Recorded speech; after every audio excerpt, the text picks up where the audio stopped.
уважаемые гости, дорогие друзья! Ассаламу алейкум, эхунаради. Продолжим традицию нашего кольца. Сегодня мы снова собрались вместе с многонациональной студенческой семьей, чтобы поздравить друг друга с этим прекрасным днем. Днем таджикской культуры в Сычуанском областном медицинском колледже.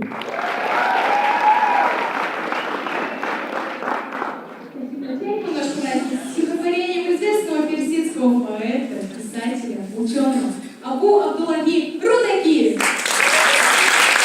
Это прекрасное стихотворение читает нам Сунарло Замонов.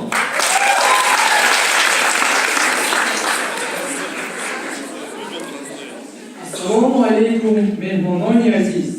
Мир вашему дому, дорогие гости.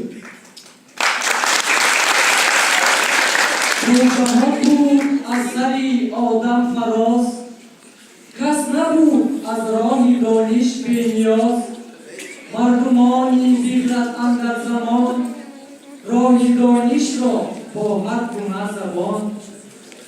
Гив кардану виронӣ доштанд, тобасан андар ҳаме бин доштанд, дониш андар дил чароғи равшан аст, ва аз ҳама бартаи ту ҷавшан аст.